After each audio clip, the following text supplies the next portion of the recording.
I really would love it if you could share a little bit about what's Yeah, coming in, and also what's coming out, yeah, because I want to try to stay ahead of the trends. sure, I love that. And I love the inside track. So if you could give us and our audience absolutely. a little bit of an inside track on what's out and what's coming in.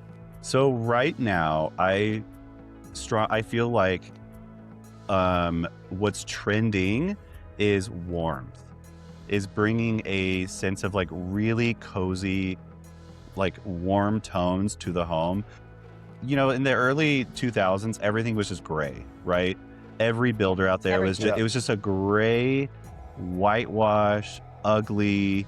I mean, sorry, I don't want to say ugly because probably some people still have it Yeah. or like it, Well, it's but time to change. yeah, it's time for them to call See me. me? Yeah, Yeah. exactly. Yeah. But now they're just bringing in like textures and warmths and colors and patterns and stuff like that. So I feel like that's what's trending now. That's what I'm designing. That's what everybody's asking for. What's coming, and our house is already campaigning on this, and a lot of other brands are already campaigning on this, is a modern take on traditional. Mm.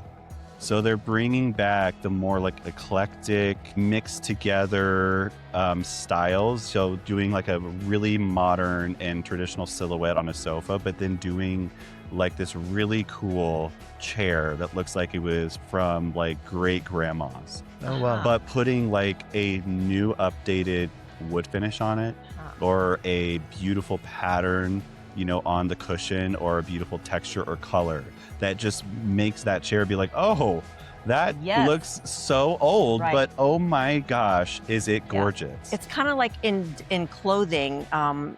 They call it grandma chic. Mm-hmm. And a lot of people are going back to the tapestry, Yeah. shoes and the Yep. scarves, but it's chic. So it's grandma chic, and it sounds like the design world Yes. is Interesting. following right along that Yeah, because trend. yes, and whenever I design and whenever I tell people, whenever they're trying to think of how to lay out their homes or what they should do, is I always say, I was like, you need the ugly piece. Hmm. You need the piece that doesn't belong, Mm. because it'll make your home feel like you didn't just walk into a big Sure. box store and buy the Mhm. footprint. Right. You just didn't go, oh yeah, that living room looks great, I'll take that, and that Yeah. bedroom looks good, I'll take that. It makes it look like you actually are going out and collecting and Yeah. getting something that really pops in Yeah. your living room, versus just like a lot of stuff that looks very good together. Yeah. It's you almost know? like a history or a story that Yeah. the room is telling. Like, this was here a long time Right. ago, or this was my grandmother's. Because think about how warm and inviting and cozy your grandmother's place was, Yeah. and how much you loved it. Mhm. And it was just thrown with a bunch of stuff. Yeah. Right. You Yeah. know what I mean? Totally. Yeah. Totally. Well, one of the things I love about our house, and when you bring attention to the accessories, because a lot of the accessories look old. They Mhm. look like not all of them, but a lot Yeah. do look old, and they add that kind of that story. Yeah. And something that our house does that I think is really cool, that I haven't really seen a lot of other retailers do, is they bring in relic pieces. Yeah. So our buyers will actually find these one-off chairs, ottomans, credenzas, stuff like that, from all over the world. And they will just ship them into showrooms and sell them off as relics. And on the tag, it literally says circa 1920, whatever, Mhm. from Russia. Yeah.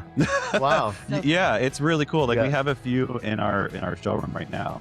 Hmm. And I feel like those are the ugly pieces. Yeah. Sure. Oh, who cares if it's too big for the wall? It's so cool. Yeah. You know what I mean? Yeah. Yeah. No, I It's love that. meant to be a little bit of an eyesore because it's interesting. Mhm. Yeah. And if it makes you uncomfortable, go with it. Yeah. Right. I know in real estate, we get a lot, sometimes we'll get clients that have a lot of questions, or they don't like something and they can't see beyond like what it is today. Mhm. Do you find that you have clients that because you have fabrics and a lot of customization like we talked about? Yep. Is it tough to get them to like visualize what that fabric is going to be on that chair, or the wood on a table? Sometimes it is. Sometimes it is hard to get them to imagine what it looks like on the chair. But as a salesperson, that's whenever I come in and I'm just like, you have to trust the process, because how you can get them to be sold on this is you pull in other fabrics and be like, look how that doesn't work. Right. Look how this does work together. Mhm. And then they're like, okay, I'm buying into it. I trust you, because I'll say I do probably the majority of my business is custom. I'm not just like selling Mhm. sofas in fabric in the stock fabric off the floor. Like I really do want to customize stuff. Mhm. And I don't think I've ever had someone come back and be like, it looked awful. Yeah. I Mhm. didn't like it. Yeah. Mhm. Yeah. So, but yeah. Wow. Great.